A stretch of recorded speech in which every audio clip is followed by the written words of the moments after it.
Rosanna Parati of Political Science. She's also running the Hofstra Votes efforts on campus this semester, and she'd like to say a couple of things.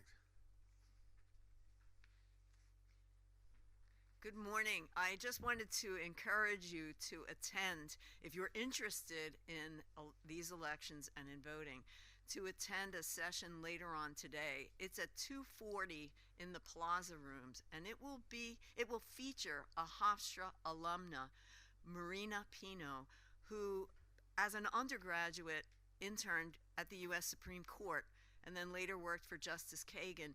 She is now working at the Brennan Center for Justice, which is one of the premier think tanks on voting rights. And Marina will be talking about legislation that she's worked on dealing with election security, meaning the security of ballots, the security of election workers. And she'll also talk to us about a new law that has just been passed in New York State dealing with that. So again, that session is at 2:40, from 2:40 to 4:45 in the Plaza Rooms across the way. And I thank you for being here and wish you good luck the rest of the day. Thank you, Rosanna.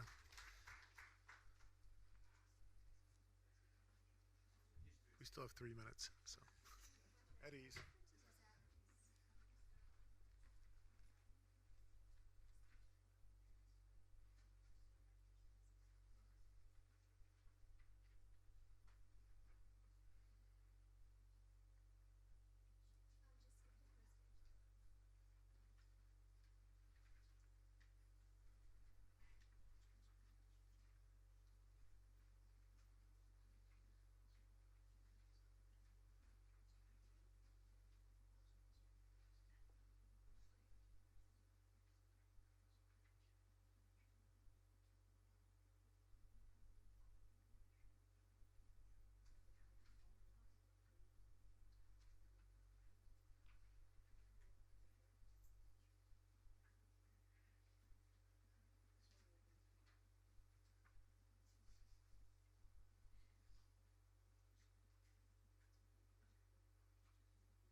That clock seems to show a minute, but my watch, I think, is linked somehow to the nuclear or whatever clock, so I think it's accurate. And we're going to proceed.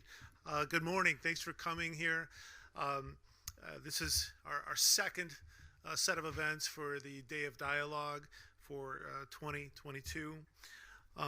If you're here for the Know the Issues event, midterm elections and why they matter, you're in the right room. And I do hope for a robust discussion. My name is Phil Dalton. I'm the director of the Center for Civic Engagement here at Hofstra. I'm also a professor of rhetoric and public advocacy.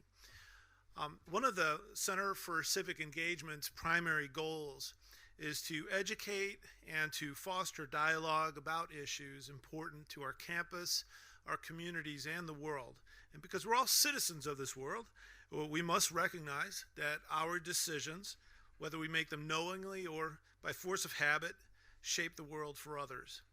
Being responsible citizens requires us to learn about the issues and talk with and listen to one another, hear one another, be in each other's presence, consider fairly their thoughts. And that's why the Day of Dialogue was created 16 years ago by Dr. Cynthia Bogard.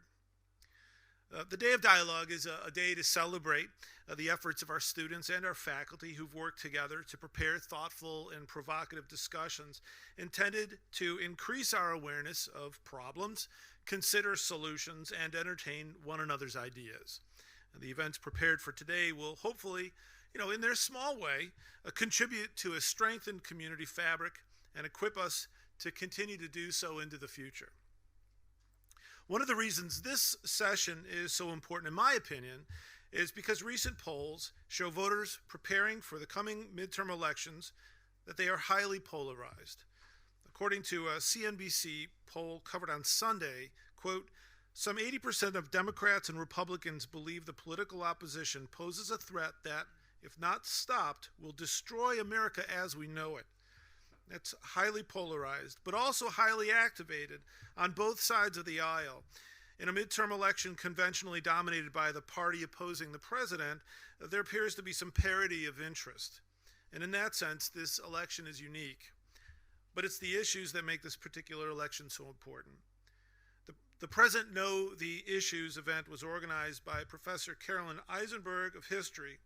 And in my time as director, Dr. Eisenberg has been one of the center's most active members, and I appreciate her work and devotion to our mission. And on behalf of the Center for Civic Engagement, I thank her and the many student panelists who've prepared this event. I'd also like to acknowledge the Hofstra Cultural Center for their work organizing this day, the work of our center's graduate assistants, namely Joanna Lastor-Montez and Sarah Camaradine, and the many Hofstra Fellows who helped organize and promote this and our many other events today. And they're seated outside this room right now with flyers and stuff like that. So if you're interested in the center, please ask them or me. Now, allow me to introduce our moderators. They are CCE Fellows, Sarah Stauffer and Sadaf Menaji. Oh, and before you come up, if you have comments or questions throughout today's event, you have to speak into the microphone. So please do that. So, Sarah? Sadaf?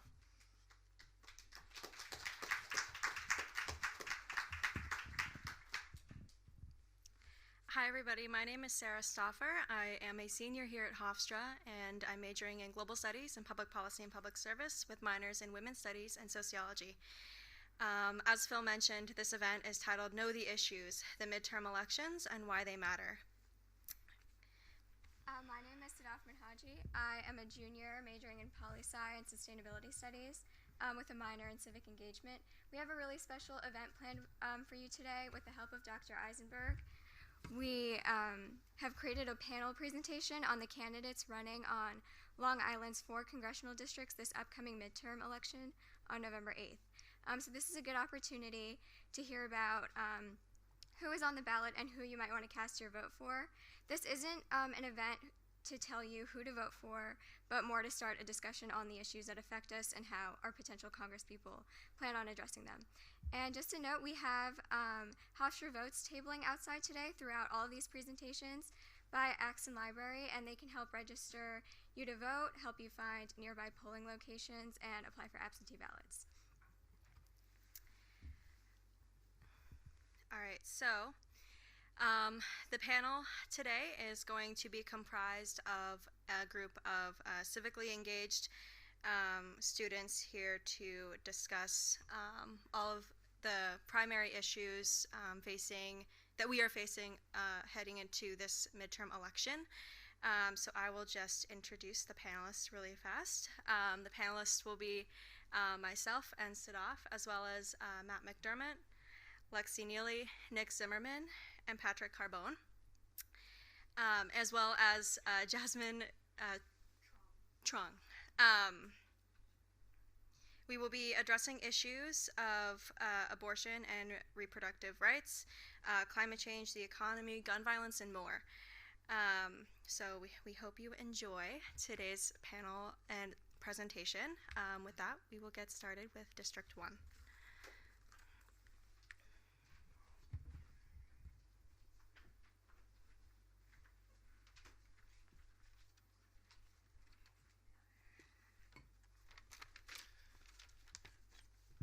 Sorry, I just had to move my coffee just so I didn't knock it over.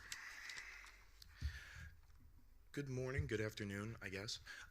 We're going to be presenting District 1, which includes several towns way out east, including Brookhaven, Smithtown, Riverhead, Southold, Southampton, East Hampton, Shelter Island, Stony Brook, Huntington, Comac. Oh, sorry, my bad. Well, we covered the key issues.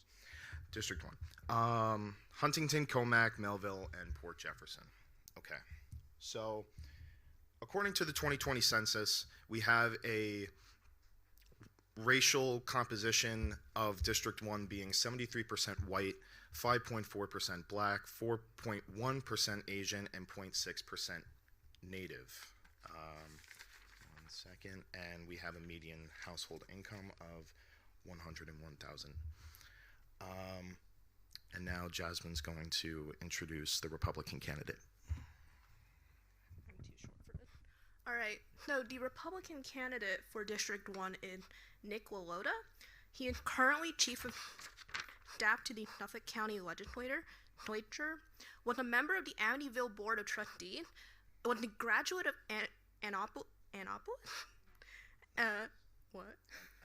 Annapolis, and served in the Navy. He has an MBA and a Juris Doctorate from Hofstra. He lives in Amityville, which notably is not part of the 1st District. It is currently part of the 2nd District. And he said he will move to District 1 if elected. He was endorsed by the Republican Party and the Conservative Party during the primaries, and even though there were other candidates running, he had the unanimous support of both. Okay, and now for Bridget Fleming. Bridget Fleming is a she is still a criminal prosecutor and was a former assistant district attorney. She held local office for the Southampton Town Council from 2010 to 2015. She's part of the Working Families Party, which she is also endorsed by, as well as being endorsed by the DCCC as a red to blue candidate. She has her bachelor's from Hunter College, her JD from the University of Virginia School of Law. All right. So, abortion is a very topical issue at the moment, and it's important to know where candidates stand. So, the information on this slide mostly comes from his campaign website. He believes that reproductive rights are a state issue and not a federal issue, which is also why he believes that federal funds should not be used for abortion services. He does not oppose abortion in cases of rape, incest, if the mother's life is threatened, or in the 1st trimester. He does oppose abortion in the 2nd and 3rd trimesters, and he has phrased it as being for abortion with restrictions. This is from his website. So for the most part, Fleming's stance on this is we must protect women's reproductive rights by any means. And there has been no mention of restricting abortion access, and she has made that very clear on her website, and she has made very clear her endorsements, which is Planned Parenthood and the Human Rights Campaign.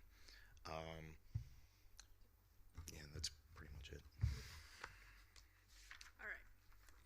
Climate change is also a very important issue for Long Island, given that it is Long Island. So, Lallota's response is that, where am I looking on my page? His website does not say much about how to combat climate change, but he does talk about wanting to have drilling on federal land and to reestablish the Keystone Pipeline. He also believes that it is his responsibility to ensure that to bring home federal infrastructure dollars to do things like dredging, beach fortification, protect the environment, and ensure maritime economy has proper protection. So on the slide here, it's really just Fleming's responses to climate change, but on her website as well, she's a very staunch advocate for climate change, greener energy projects, as well as making sure that Long Island could very well be salvaged if there was a natural disaster. And she has worked with the NYLCV and has lobbied to pass legislation for the removal of toxic substances from the water supply.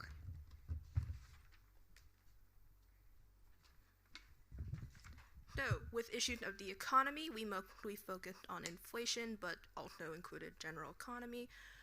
He wanted to keep taxes down on his website while he was on the Amityville Board of Trustees. He said he kept taxes down for like 12 years and wants to continue that when he's in Washington. He believes that inflation is exacerbated by America's debt, trade imbalance, and supply chain disruption caused by an overseas product. He wants Congress to pursue trade deals and regulations which promote American manufacturing while simultaneously ensuring we are not inconveniencing American workers. Incentivizing American workers to stay at home. So I believe he wants people to be back in the office rather than work from home. He wants drastic cuts to government spending in order to decrease the national debt, and he has said elsewhere on his website that he is for small government. So Fleming has made several contributions to the local economy, with that being lobbying for the decrease in tax rate locally and statewide. She has supported the gas tax, which evidently brought gas prices from about $5 recently to now $3.30 a gallon. And she strives to lessen student debt by making public education more affordable. So, gun violence and crime. So, a lot of, as we have mentioned before, is served in the military. So, he is very pro-Second Amendment, and he wants to preserve gun rights. His family has a long history of serving in the military as well as police forces. He believes that he wants gun owners to be able to keep their guns so that they can protect themselves from crime in New York City. And to, so that he believes like removing Second Amendment would be an infringement on a personal American right.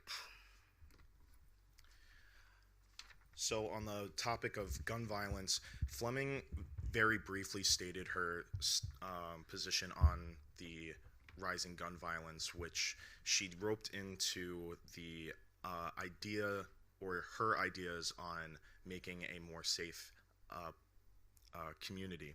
So she advocates for the funding of social programs, including mental health for not only police officers, but also mental health first responders to be coming to the scene and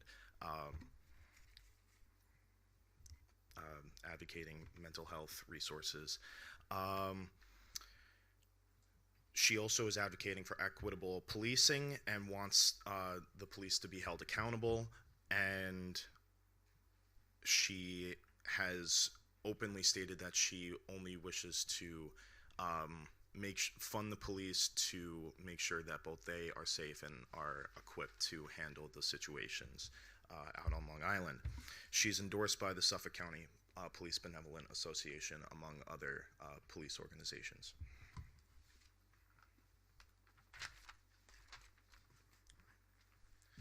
And that's it.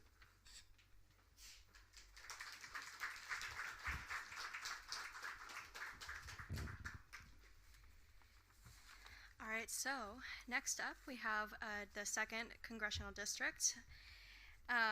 This includes the following towns: Levittown, North Wantagh, Seaford, South Farmingdale, Amityville, Lindenhurst, Gilligo, West Babylon, the list goes on, North Babylon, Bayport, Baywood, Brentwood, Brightwater, Central Islip, Great River, Ocean Beach, Oakdale, and so on.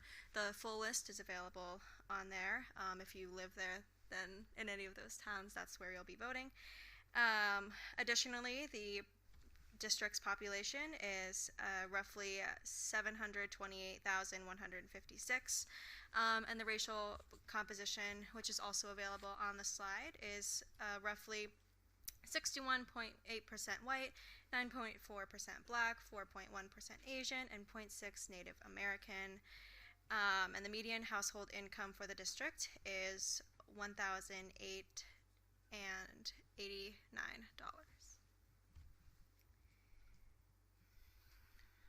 Okay, so we will be introducing the two candidates. It is also, we would like to mention that all of the information gathered on District 2's candidates came directly from their websites or from representatives from when we called their offices. Andrew Garbarino grew up on Long Island and earned a BA in History and Classical Humanities from the George Washington University and also received a Juris Doctorate from Hofstra University.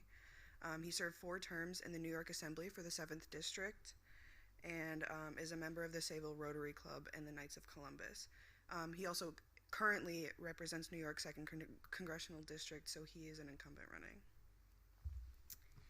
And then the Democratic candidate for this district is Jackie Gordon. She was born in Jamaica and immigrated into the United States and grew up in New York, so she spent most of her life here. She earned her degree from Hunter College and served in the Army for 29 years.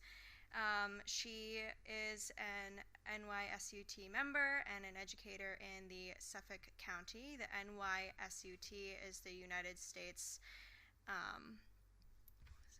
Union of Teachers. Yes, it's the New York State Teachers Union. And then she also is the first Black woman elected to the Babylon Town Council. So again, our first issue will be abortion. When we called Garbarino's office, because his stance was not listed on his website, the representative we spoke to said, in plain terms, he is pro-life, but that he also believes the legality of abortion to be a state decision. We also contacted the DC office of the congressman with our questions and clarifications, and they said they will be back to us within a week or so. So we plan on giving out more information and flyers to the Hofstra Votes Club so that they can hand out more specific answers once we have them. Jackie Gordon's stance on abortion was also fairly brief, but was listed on her website. She believes that it is a woman's right to choose, and that basic protections should be in place in both federal and state governments. She promises to protect and codify Roe if elected, and also to protect a woman's right to choose at a federal level. Andrew Garbarino is a member of the Conservative Climate Caucus and is also the co-chair of the Bipartisan Climate Solution Caucus. So he does want to address the changing climate, but he also wants to prioritize protecting economic prosperity in the United States of America. He has stated he is willing to work with local, state, and federal partners, and he does very much so support the current communication happening between Northrop Grumman and the U.S. Navy to reverse and eliminate groundwater pollution. Gordon recognizes the clear and present danger that climate change poses to our national security, both home and abroad, based on coastal erosion, pollution of the Great South Bay, and groundwater contamination. And she will promise to fight for preservation of clean water, combating carbon pollution, and to put a stop to the rollback of environmental protections in Washington if elected. She also will be a strong advocate for renewable energy projects, bringing jobs to Long Island. Okay, so for the economy, Andrew Garbarino serves on the House Small Business Committee, is a big supporter of small business and their economic growth. In his words on his website, he supports pro-growth policies and less red tape surrounding the growth of the economy. He also put together a conference just this last August to discuss issues of crimes. I'm sorry. Oh, sorry. He's been contacted for more information, but again, he has. We're still waiting on a response. So.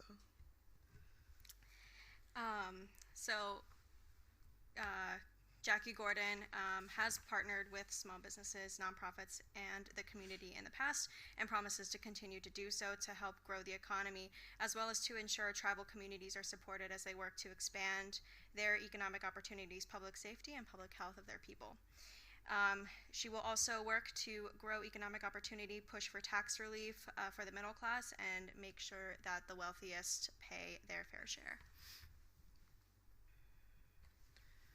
So I believe this is our last topic, correct? So our last topic is gun violence and crime. In terms of gun violence and the Second Amendment, Andrew Garbarino strongly supports the Second Amendment and believes that excessive regulations undermine the true meaning of the Second Amendment. He also believes, at the same time, he believes it necessary to address a violent crime and wants to keep firearms out of the hands of criminals.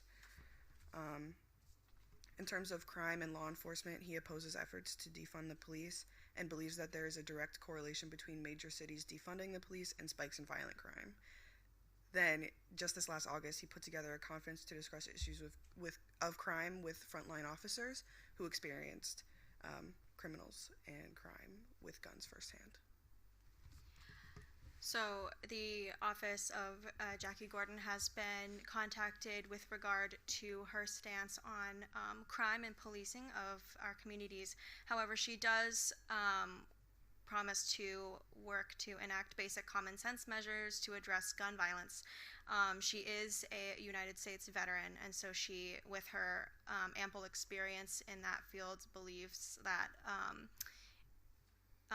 military-grade weapons have no place in our communities and just will make our communities less safe. She supports universal background checks, assault weapon bans, and enforcing red flag laws. And other than that, she's been contacted, and we will send out more information about her stances on crime very, very soon. And now I believe District 3 is on.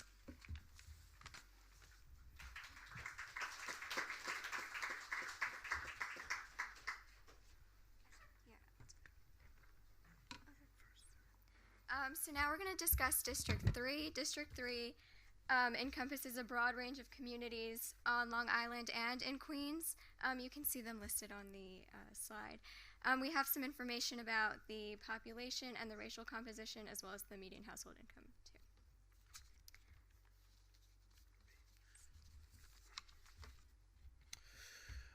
The racial composition is 66.2% white, 17.2% Asian, and 5.68% Hispanic, white Hispanic, and 3.51 other Hispanic, with 2.77% Black or African American. The candidates are George DeVoto Santos, Republican candidate. He's 34 years old. He was raised in Queens, New York. He graduated from Brown College with a bachelor's degrees in finance, economics and finance. He worked in finance and investing and was the district's Republican nominee in 2020. And Robert Zimmerman is the Democratic candidate. He is 67 years old, was raised in Great Neck, and graduated from Brandeis and has an MBA from Fordham. His background, he's worked in Congress before as a staffer and advisor for several representatives. So, as we all know, abortion is a major area of interest during this election, and the main differences between the candidates is that Santos praised the Supreme Court's decision to overturn Roe v. Wade and supports banning abortion across the U.S., not just inside of New York State. He also opposes virtually all cases of abortion except for situations where the mother's life is at risk. Zimmerman, on the other hand, has supported codifying Roe v. Wade if he's elected. He also supports increasing funding for Medicare, Planned Parenthood, and other healthcare services and agencies for women seeking reproductive health care. He also advocates for the removal of unjust women's health practices and legal obstacles that make it harder to access things like that. For climate change, Santos has called the Green New Deal a radical agenda and that will take over and destroy the American economy. He backs common sense solutions like the Manhattan Project for clean energy independence and supports researching renewable energy sources to implement around the country, like wind and solar energy, and to move away from energy dependence. He believes in protecting property against the threats of environmental destruction from major weather events like Superstorm Sandy. Zimmerman supports the Green New Deal and will vote for it if he's elected. He also supports the bipartisan infrastructure law and the Build Back Better bill as ways to address the environmental injustices that Americans face. He also supports moving away from the U.S.'s economic reliance on fossil fuels and to invest more in researching on clean and renewable energy sources. He's also a proponent of federally funded green infrastructure projects.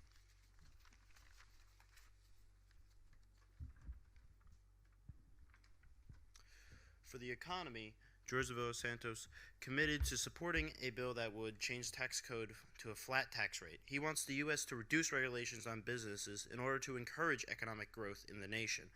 And he supports bringing back energy independence along with reducing regulations to allow the nation's economy to move forward and reduce inflation. He also wants to help strengthen small businesses in the local community. George Zimmerman says that he'll fight for a 15-hour minimum wage on a federal level. He also supports restoring the state and local tax deduction to stop penalizing New York families and help lower the economic burdens faced by homeowners in our area. He also supports legislation that plans on cracking down on price gouging and other protections for American consumers. Now, for gun violence and crime, Santos has not said much on the matter. He has said that he is rated 92% by the National Rifle Association, so if that gives you any idea where he stands on gun violence and crime. He's against cashless bail in New York and wants to change it back to cash bail, and he demands that criminals be held accountable for their actions, and he fully supports the Second Amendment. Zimmerman supports a federal ban on assault weapons, high-capacity magazines, and untraceable ghost guns as methods of protecting people from gun violence. He also wants to enact a 30-day waiting period on gun sales, strengthen red flag laws that prevent people with mental illnesses or histories of violence from purchasing weapons. He plans on supporting universal background checks on all gun sales, passing federal legislation to hold gun manufacturers legally accountable for profiting off of violence in our communities, and cracking down on interstate gun trafficking to stop the flow of illegal guns into New York. And now we'll move on to our discussion on District 4.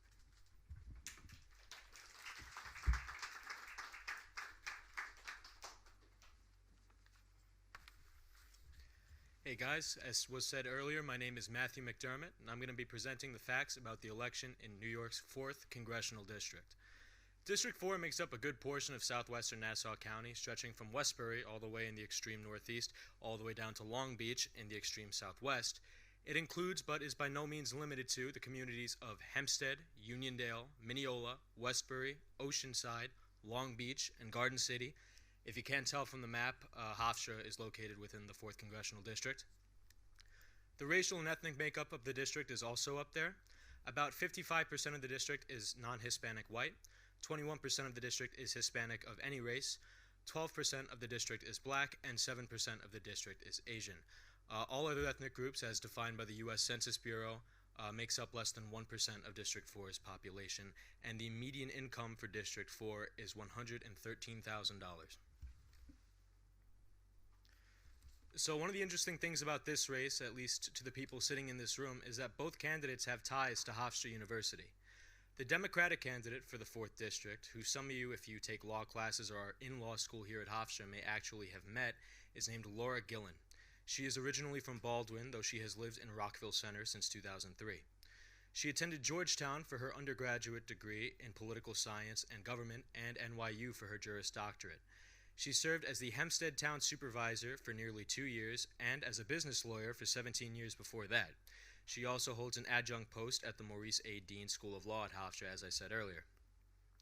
Anthony D'Esposito is the Republican candidate for the 4th District. He was born and raised in Island Park, where he resides to this day. Mr. D'Esposito is a Hofstra alumnus. He studied English, language, and literature here and graduated in the class of 2004. He served as a detective for the New York City Police Department, the chief of the Island Park Fire Department, and as a town councilman here in Hempstead. So obviously, like everyone else has said, abortion is one of the big issues for this election season. Anthony D'Esposito has said that he would be opposed to a national abortion ban. However, he has also called the abortion protections passed in New York in June the most extreme in the nation. He is opposed to late-term and partial birth abortion, and he supports mandating that only medical doctors perform abortions as opposed to other types of medical professionals. Laura Gillen opposes the overturning of Roe v. Wade and is also opposed to a national abortion ban. She supports the recent abortion protections passed in New York and believes that Dobbs v. Jackson's Women's Health sets a dangerous precedent regarding the federal protection of contraception and same-sex marriage. She is endorsed on this front by the Human Rights Campaign, the Planned Parenthood Action Fund, and NARAL Pro-Choice America for her pro-choice views. As everyone else has said as well, climate change is one of those issues that hits very close to home for Long Islanders, especially, closer to the South Shore. Both candidates are essentially on the same page here. They support using federal funding and cooperation to detect and mitigate waterway pollution here on Long Island, especially of a chemical known as dioxin. The only real difference here is that Laura Gillen would want to find polluters and use the revenue to mitigate existing pollution by setting up monitoring stations and, detect it before it gets out of hand, whereas Anthony D'Esposito has not, as of today, said anything on this vein. In terms of the economy, again, both candidates don't have major differences in between them. Both candidates support repealing the state and local tax deduction cap that was mentioned for District 3 and want to bring manufacturing back to the United States.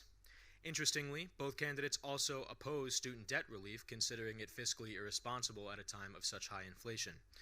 They are both in favor of affordable housing within the community, but while Mr. D'Esposito wants to heavily expand transit systems, Dr. Gillen wants to bring relief to car owners by expanding the gas tax holiday in New York, which to my knowledge runs from June to December.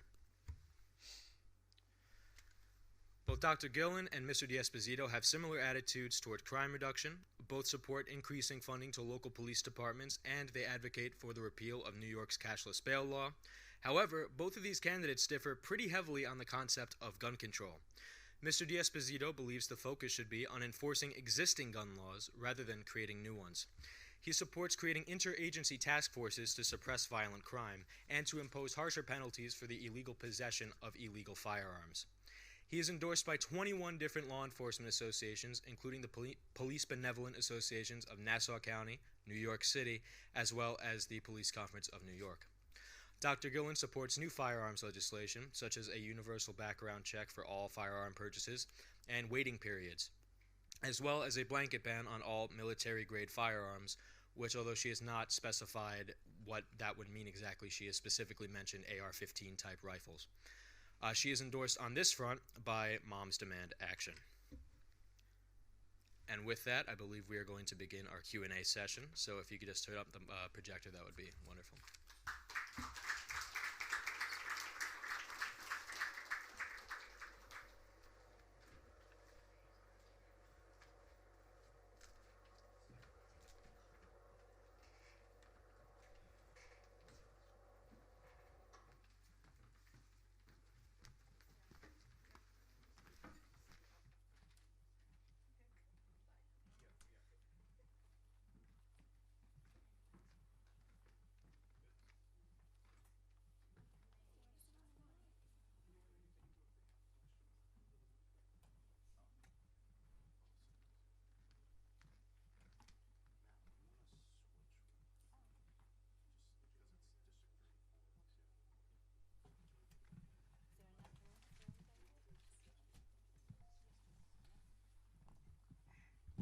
panel would like to ask you to come to the mic if you have comments or questions about the candidates and their positions.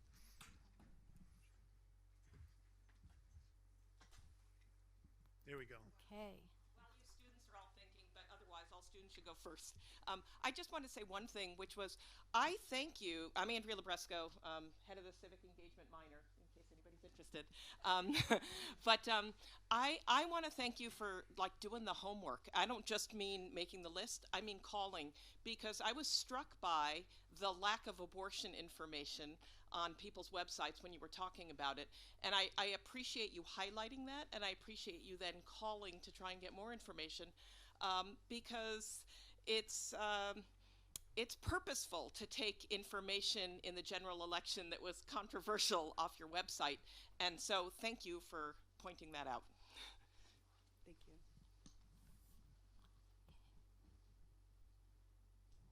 Hi. So do you think it's surprising? Because I was kind of surprised by a lot of the Republican candidates actually had sort of more liberal or relaxed views, especially with the environment. I think it was the candidate against Laura Gillen who had the same exact views on the environment as her. So why do you think that is? Is it because we're in New York, or? Well, so I think one of the big things that you have to remember is this is Long Island. Long Island is very heavily affected, especially by waterway pollution. It destroys fisheries on the coast. It causes people to lose their jobs in marinas and fishing boats. If you don't say that you want to prevent that or at least mitigate that, you're not helping your campaign, even among what would be normally your base. So I could just be cynical that it's an election season, but I think it's, if you don't say that right now of all times, you're going to put a bad impression and say you want the already pretty bad pollution on Long Island to continue. Got it. And do you think that this is going to steer away Republican voters from voting for a candidate because their views are, more relaxed? Because they're pro-environment like that? Yeah, pro-environment, and even with abortion, some of them supported abortion, but not, they were a little more relaxed. I know one of the candidates, you said he was totally against abortion, but other ones were okay with it under certain conditions, and one of them you said was even pro-choice, but with restrictions. I think they're trying to go with the flow politically, at least in terms of environmental issues, like you said. I don't think that's going to cost them any votes because, like I said, mitigating waterway pollution on Long Island is an important issue for a lot of people here. And in terms of abortion, it's a very contentious issue. Over half of Americans don't agree with the Supreme Court's decision to overturn Roe versus Wade. So I think they're playing to the widest amount of people possible and trying to project an image of not being necessarily as hard a line as the main party platform would be. Okay, thank you. Also on the note of abortion, I believe it is important to note that that's just what their websites say. What they say on the campaign trail can be very different, because the seat in the Republican primary, it was a very contested seat. So they had, I think, the primary election back in August, and one article I read said they were trying to, the candidates on the trail were trying to portray themselves as the most Trumpiest in order to attract people. So it can be very different what they say on the trail versus what they're saying on their website. And Nick Willoda's website claims that he is following the trends of what most Americans believe, and but we don't know how he will actually vote if he is elected into office. Yeah. I think I've seen that a lot in Long Island, especially with the Republican candidates, because of the fact that New York is so Democratic. They kind of have to relax their views when campaigning, because of the fact that they want to appeal to everyone. But then sometimes when you have the radical conservatives, you won't get their vote at all. They won't vote at all because they don't support either. I think part of the assumption, and I noticed this with Andrew Garbarino, because he did not. Yes, I'm sorry. Can you guys hear me? Okay. Because he does not. He lists abortion as an issue he cares about, but when you open up his website and click on the page, it just says to call his office. I think for the most part, he knows, and a lot of people believe he will, he sticks to party lines, when it comes to lay terms such as pro-life versus pro-choice.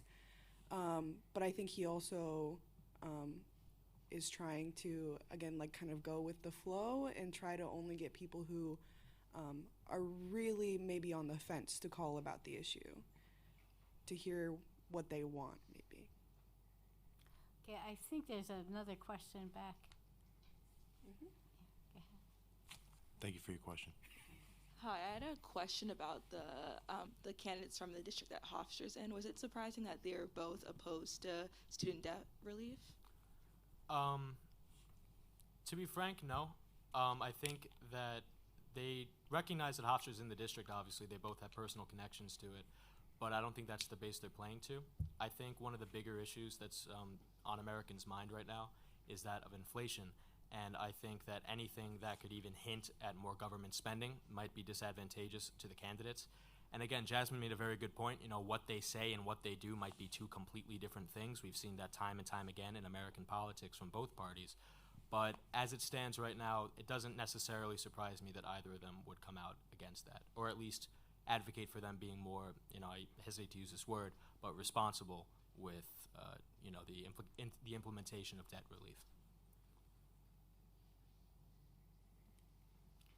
Are there comments, questions? If people don't mind, I do have a question for the audience. How many of you guys are citizens of New York or Long Island? If you could raise your hand. Full house.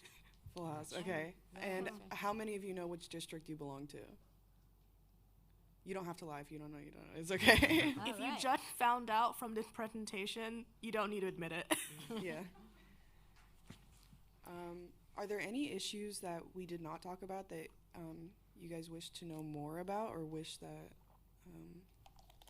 people would talk about more? Because we tried to pick the issues that we know are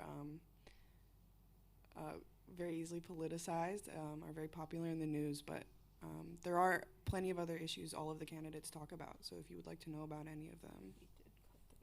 Also, the microphone up there isn't just for questions. If you have commentary on the candidates or on the districts or on the opinions or on the issues facing those districts, please, we'd love to hear you. We'd love to hear what you have to say, especially those of you that live on Long Island and may or may not know your districts.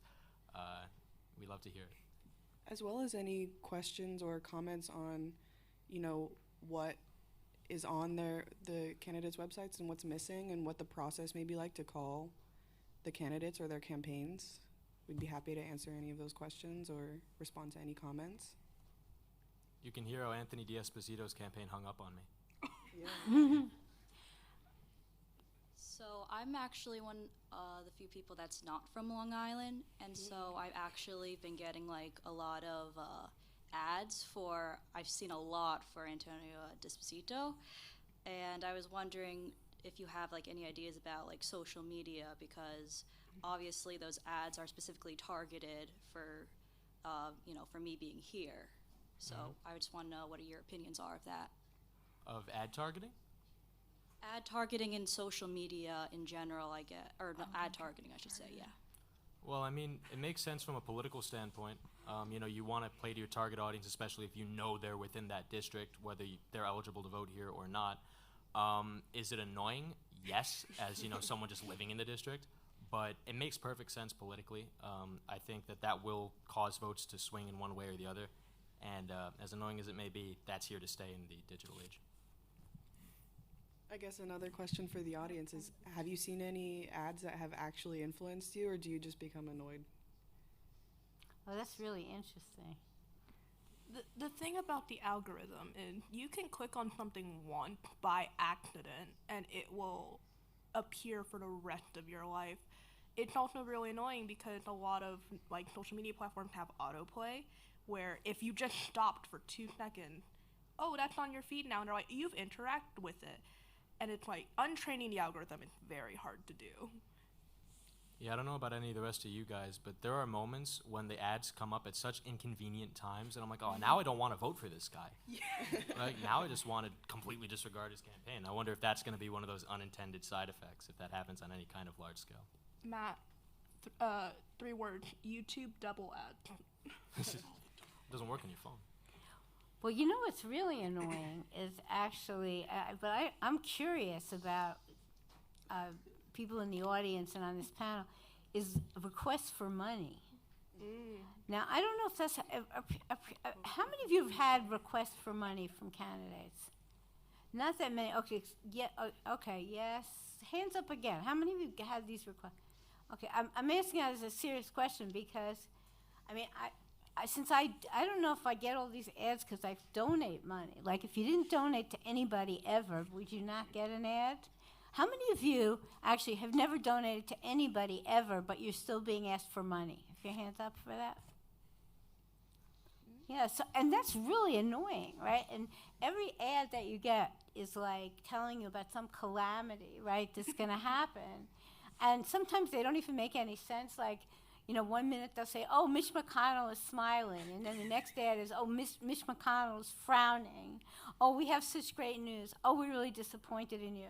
And so that could be very assaultive, I think, and counterproductive. Stan, you wanted to add? Yeah, on this question of political ads, I'm in the 4th Congressional District, and one of my pet peeves for the past 40 years is that Democrats continue to insist on bringing a plastic spoon to a knife fight. But I did receive a mailer from Laura Gilland in which she pointed out that Anthony D'Esposito, when he was a New York City cop, left a loaded gun on the seat of his patrol car, which was then stolen by a criminal. Which is what I was astonished by this political ad, because it was like, okay, now the Democrats are finally starting to play hardball. But on a larger question, more serious question, is that obviously the Republicans have decided to go with crime as the response to the abortion issue that seemingly was helping Democrats in the summer, right? So these racially tinged ads about rising crime, has any political candidate pointed out the unfortunate statistic that almost no place in America has defunded the police? That's one. And two, that criminologists will tell us that there is no correlation or causal relation between how much a community spends on law enforcement and crime rates. This is the kind of question where, or a situation where, the perception of a thing, as I've told my students, the perception of a thing, even if it's wrong, ends up becoming its own political reality. Thanks. I think that can you guys hear me okay? I'm not sure how close to the mic I need to get. I think that candidates' reluctance to talk about defunding the police is not really surprising at all, especially since I think that personally, and I'm a member of this party, but I do think that the Democratic Party made a mistake in terms of using that phrase, defund the police. When in reality, most of the efforts are made to demilitarize police and reallocate that funding.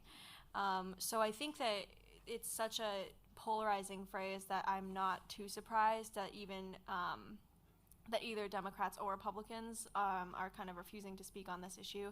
I don't know if anyone else has any thoughts on that. I do, if that's, does anyone else want to go?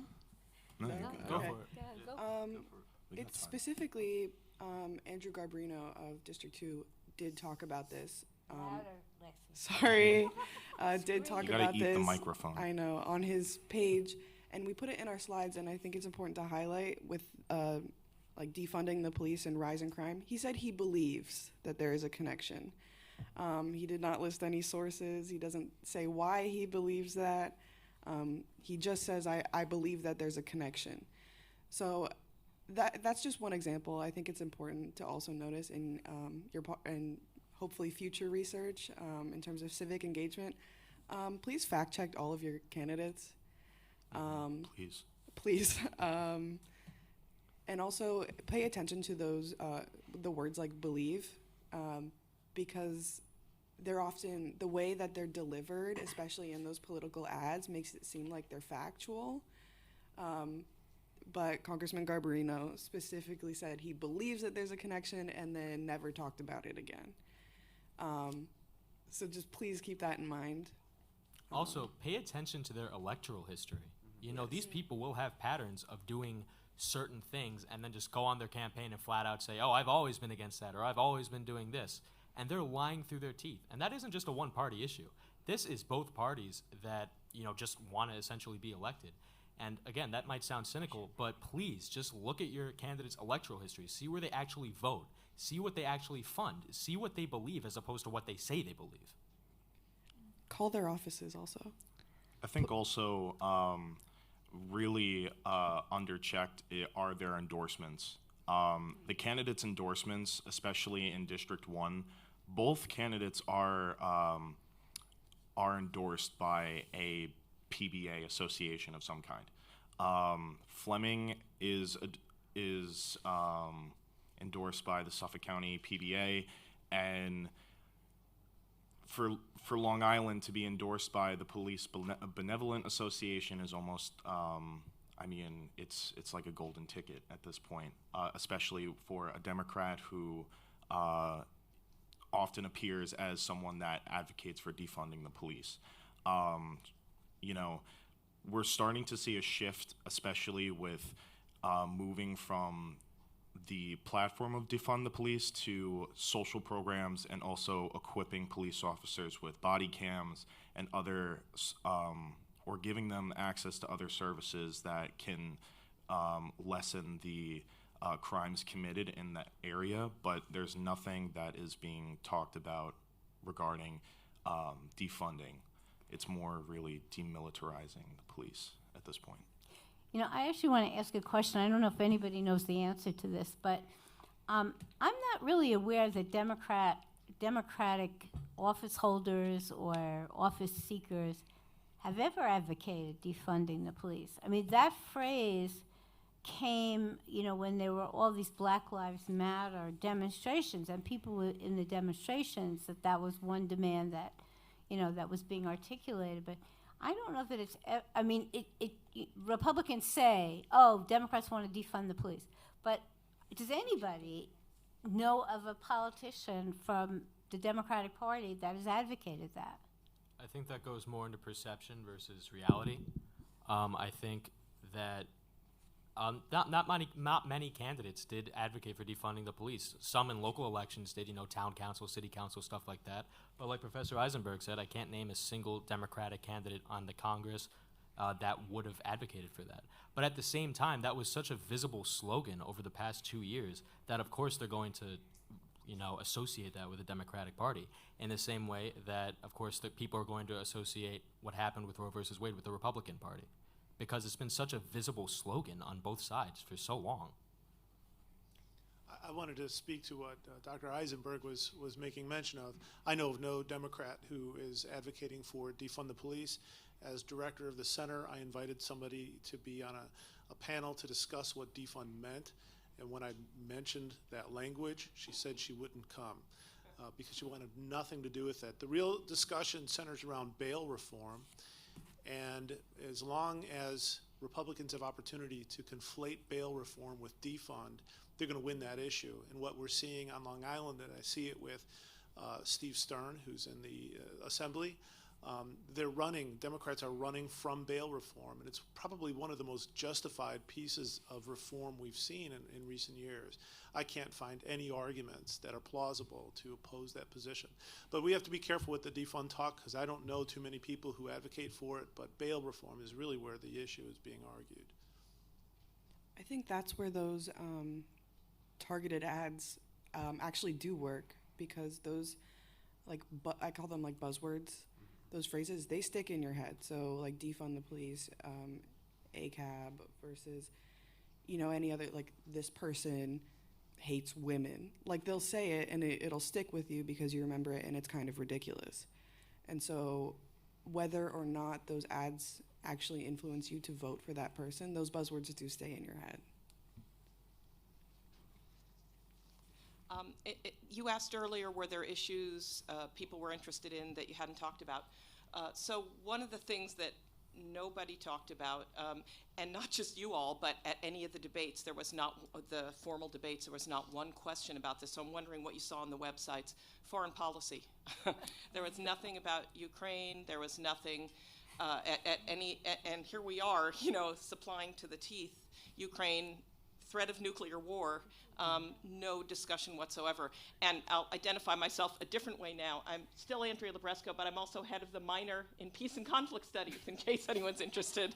So that's why I'm interested in that question. But I'm wondering what you saw, whether you looked for it, first of all, because I don't think most Americans vote on foreign policy as a rule.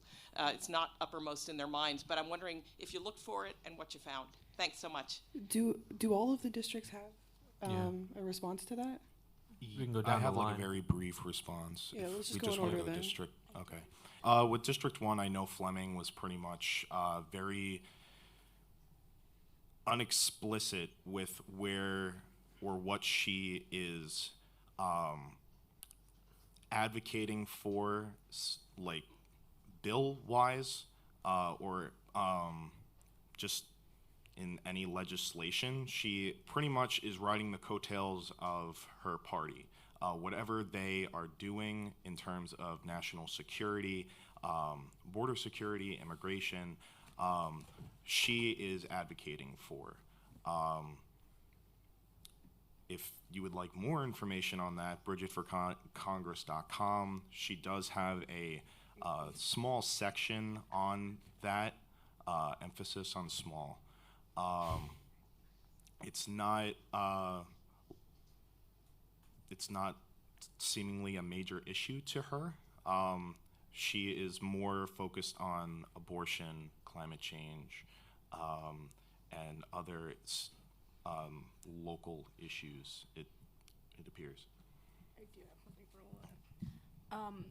So on his website, he doesn't necessarily talk about like Ukraine in general, but he does talk about like the use of military force, and he had the Teddy Roosevelt quote, "Speak softly and carry a big stick," and he said he would like America's military to remain the most lethal on the planet. So he is a military man. His brother's also in the military, grandfathers were in the military, so he is very much for America using force if America's security is threatened.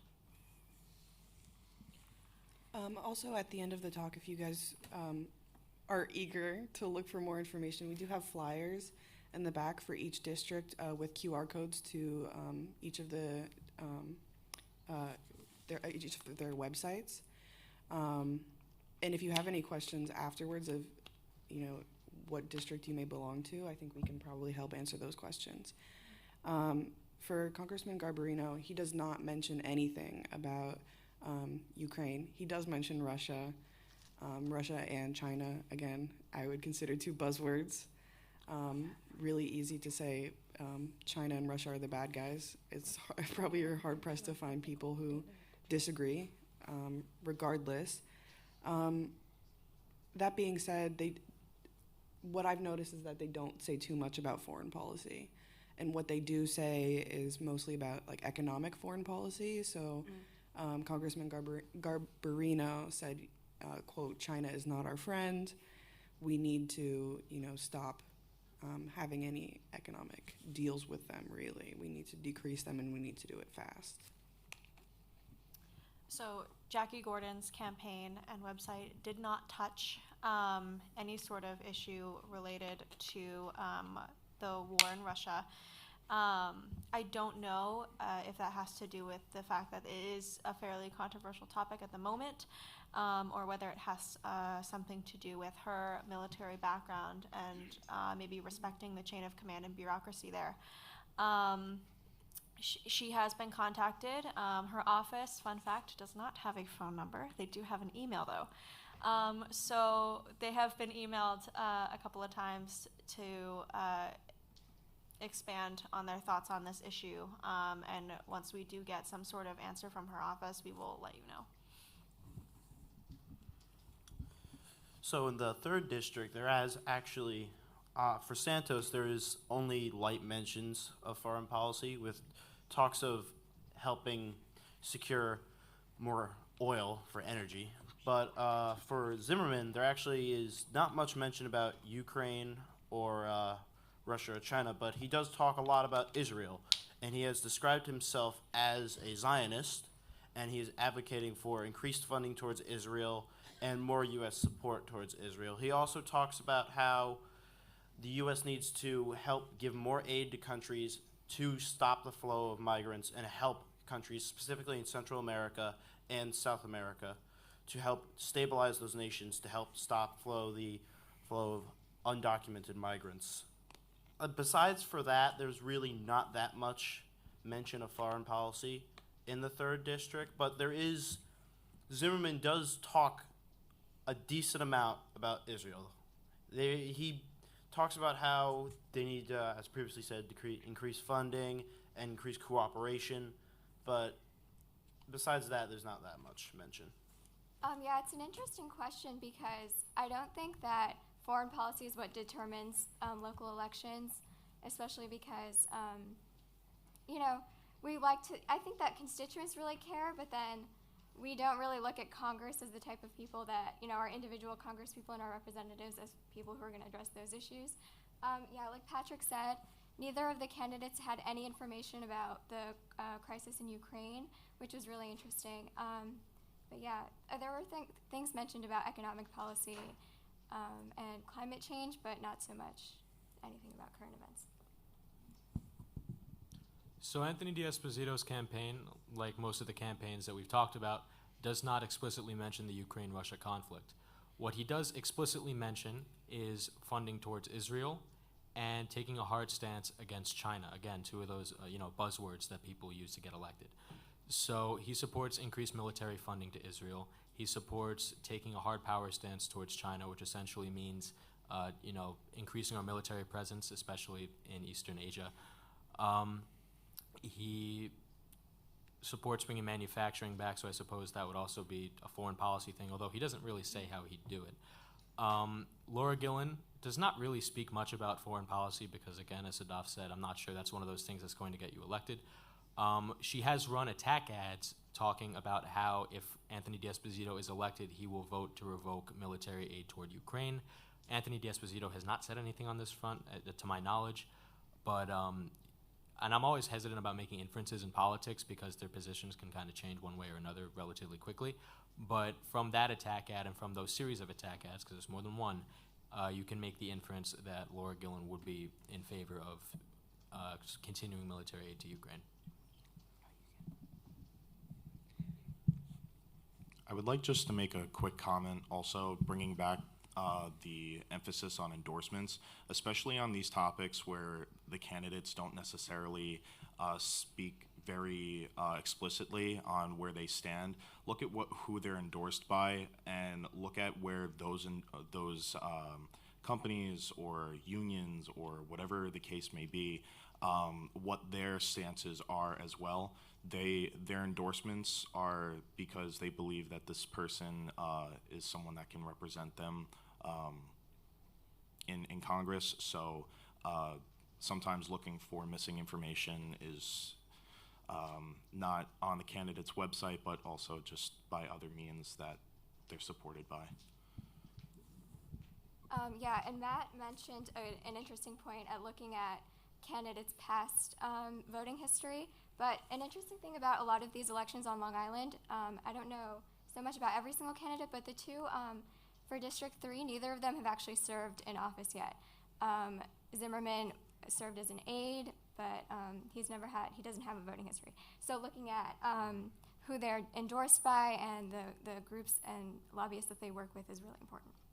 I believe of everyone running, and please correct me if I'm wrong, I believe Congressman Garbarino is the only incumbent. Yeah. He is the only incumbent, and he does on his website, if you want to check it out. He has a very detailed list of different policies that he has supported and put his weight behind, and also those that he disagrees with. He has, I think, also a detailed list of his voting record, and so definitely check out his website if you want to learn more about exactly how he's voted and what he's done as a member of Congress. And a little bit more on that front, contacting his campaign was pretty easy. The numbers listed on the website, there's a whole section for contact and how to do it. the downside to that is when they did pick up the phone, we were transferred a few times, and we were told we probably couldn't get answers for about a week or a week and a half. Compared to Jackie Gordon, we had a hard time finding her phone number, but and we didn't, but we found that you can contact her probably through the Suffolk County Democrats. Their website lists her. You can call them and say, I'd like some clarification on some issues. And they said they would be getting back to us within a day or two. So that is what it is. But I just hope you know that it is good to contact your candidates anyways. Especially, although this is kind of mean, to catch them in a lie. Either way, see if what they say on their website stays true to what their representatives say. So, for example, like, not exactly a lie, but where Congressman Garbarino's website did not specifically mention any of his personal viewpoints about abortion or Roe v. Wade, when we called the office, the first response we got was immediately that the congressman is pro-life. So it's probably important to make sure you're checking all of those. The people that you speak to when you contact these offices will not be the representative, obviously. There will be representatives from that campaign. Mm-hmm. So they may not be as informed about the candidate or their issues as you might want them to be. I believe you two had that issue when you contacted Representative Garbarino's office. When I contacted Anthony D'Esposito's office, his representative just flat out hung up on me. As I said earlier, Laura Gillen just does not have a phone number. So it's going to be difficult to contact these campaigns, but it will be well worth it because that's where, it's in the horse's mouth. You get to see what's going on and hear it in their own words. I just want to ask a little question here, which is when you try to contact these campaigns, I'm assuming you also emailed them. Yes. And did people respond to your email? No, they did not. Not as of yet. This is really amazing, actually. From neither campaign.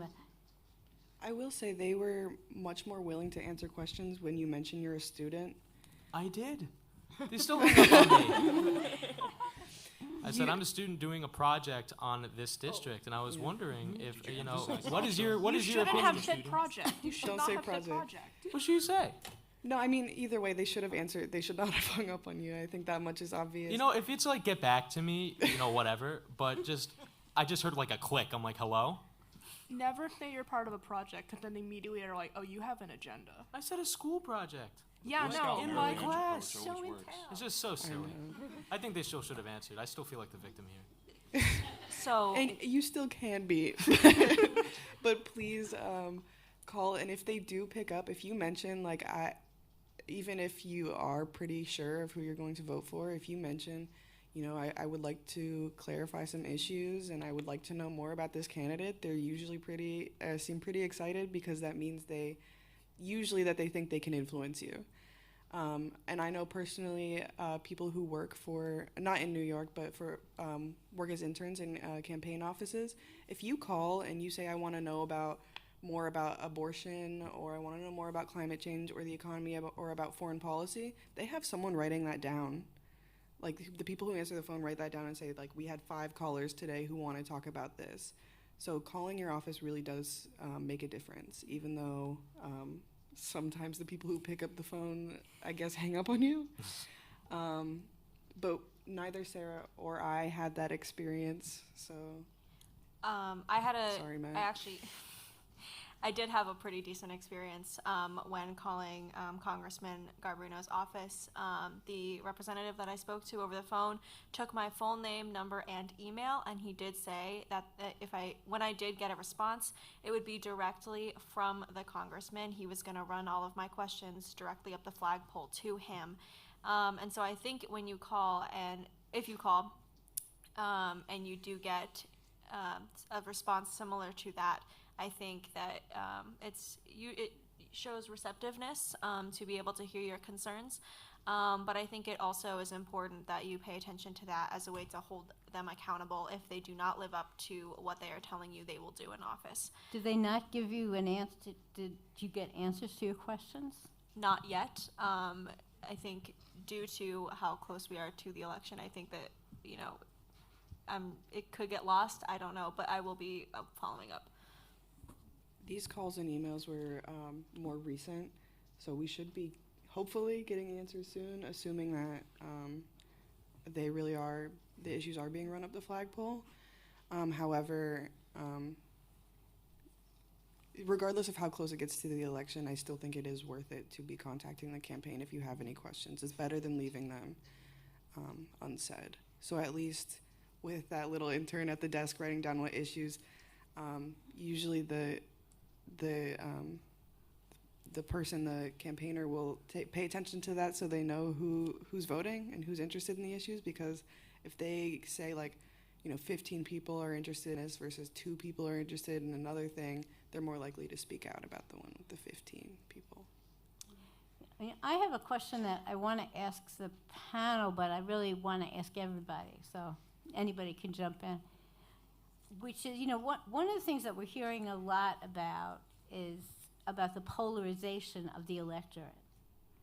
That people have very different ideas about who they want, at least what political party they want in office. And, that even the amount of animosity, between people who are in different political parties seems to be at a high rate. This is what you're hearing. You could turn on any cable station, they'll say the word polarized 900 times. My one question I have is whether that's your experience. For those of you on the panel or those of you in this room, is it your experience that the people you know are very polarized in their views and who they want elected, or is it more your experience that people don't care that much? You want to go first? No, you go first and then toss it back. So from my own personal experience, I know my family doesn't really care about the midterm or really the general election. It's a long story. I find that also most of my friends don't care, but I also don't know if that's an effect of being from California, in which it's California. It's pretty much like everyone I went to school with. If you're in the right area, it's pretty decidedly blue and will vote Democratic probably for a long time. Being a Long Island native myself, I live in New Hyde Park, so I'm part of the, 4th district somewhere? District, yeah. I live right on the line of Great Neck, so I kind of get confused what district I'm in. But having not, ever really taken a look at local politics prior to this, even in my own voting, I pretty much just checked boxes because I had to at the ballot. After learning more about the districts and having a firmer understanding of these candidates, and also the fact that in District 1 alone,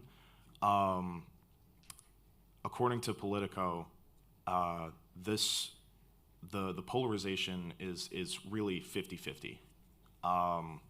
And that's not an exaggeration. It is as down the middle can get, which places an even greater emphasis on going out to vote, especially for anyone part of District 1 or any district for that matter. And these, I understand the almost rooted nihilism sometimes of, well, my vote's not going to matter, especially in a local election, or if you live in an area where it's heavily dominated by Republican or Democrat, wherever it is. Go out and vote, please. It's not just you. Don't think just for yourself. Think for the people that cannot vote, cannot provide proper identification to the ballot boxes. Your voice is also the voice of other people, so your vote matters more than you think. So are we just going down the line? Yeah. Okay, so personally, I'm from Virginia. which for a long time was considered a swing state or a purple state, whatever you want to call it. The county that I'm from generally leans slightly blue. But growing up in that area, almost every single one of the people I grew up with is highly politicized. The issues of like every single election were really like imprinted on us from a young age. And so I'm really thankful for it, but I know it stresses a lot of people out. In terms of the people I surround myself with at Hofstra, they're also politicized, but it's probably because I am that I seek them out also. I mean, my experience is that most people around me that I surround myself with care about these issues, but still don't. I'm sorry, I keep bringing this up, but don't call offices. Don't really question their candidates. It really comes down to like, is there a little R next to the candidate's name, or is there a D next to the name? That's who I'm going to vote for. And while I understand that it's easy, and especially if you're Matt and you got hung up on, it really makes it difficult to want to reach out to these people. But it's really important, especially this specific midterm election. I think once we get everyone's reactions, Professor Eisenberg can maybe explain that a little bit more, because she knows a lot about why this specific midterm election is really important. Well, I get to ask questions. What do you say? I do think. What? You have good information. I have good information. Well, I think, so I don't really want to end this with a speech from me about why this is an urgent election.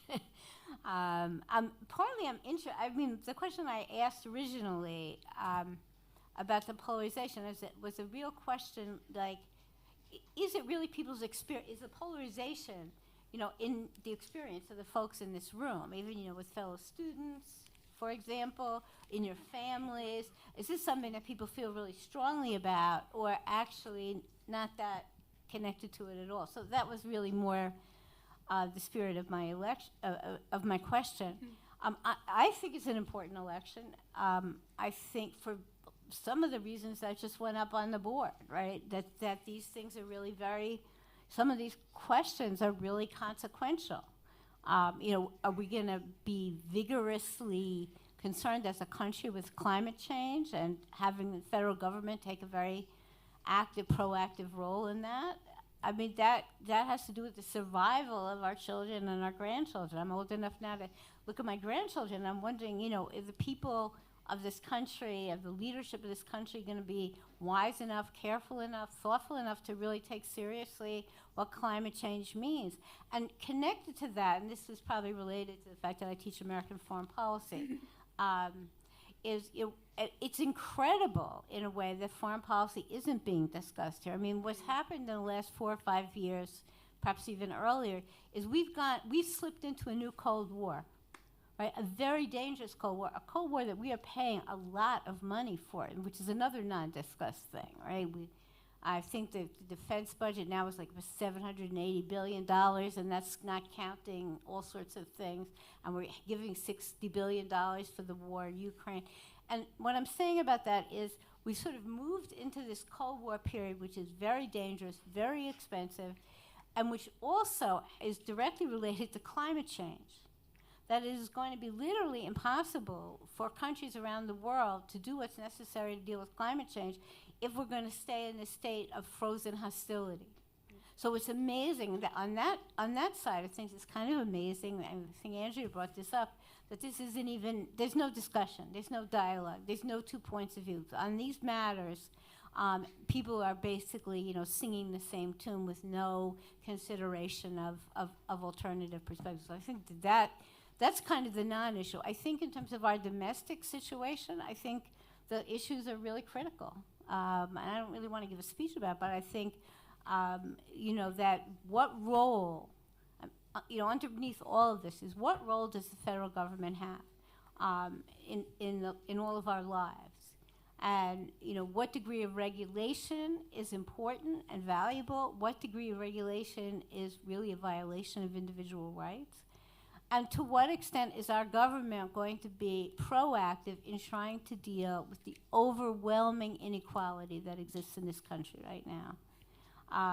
And I realize that, that this is sort of creeped up, and in some sense it's the environment in which we now occupy that we have these inequities. But that's not the way this country was, for decades. We had a large middle class, we had, a serious problem of poverty that didn't get solved. I mean, that's certainly true. But the gap between these people that are earning billions and billions of dollars and own 10 houses and, that what goes on and are not taxed very significantly, for all the wealth that they have, and, now having, even much of our middle class struggling, right? It's not just we have poor people, we have middle class people who are in effect getting poor, right? And what is that going to mean for all of our future? And what role is the government going to play on those issues? I mean, I think that is really important. In case you guys couldn't tell, I am the most politically cynical person you will ever meet. And that's why I want you to know that I am being sincere when I say that I am voting and that you should definitely vote too. This country is at a point where what happens in this election will likely determine what happens for the next 50, 100 years. So do you really want to look at your kids in 25, 30 years and say, oh, I didn't really feel like it. Neither of these candidates really spoke to me. Their campaign office hung up on me, that kind of thing. Their ads were really annoying. Yeah, exactly. It is important to vote in this election. I'm not one that would usually say that, but I am fully believe it, and I am saying it now.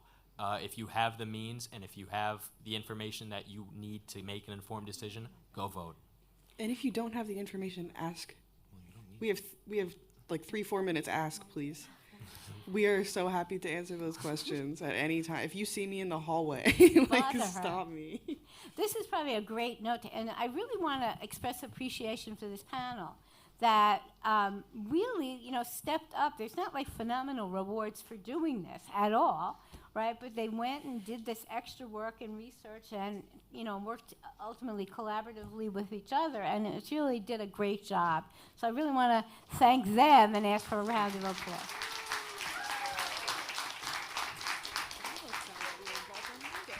And thank you, Dr. Eisenberg, for organizing and, thank you. coming up with the ideas for this event. Thank you. Thank you all for Great. listening, too. Yeah, thank you. Please continue to have these conversations. This is, as Phil mentioned, the day of dialogue, but the conversations don't have to stop with today. Please continue to have these conversations. Please register to vote, and please go out and vote. Pick up a flyer in the back. Please register. Please vote. Please call your office. It takes 2 seconds. And if you get hung up on, it's a really fun story to tell. So I just did it. he just did it, and you all had to listen. So please register. Please You register. guys did a terrific job. So that is really.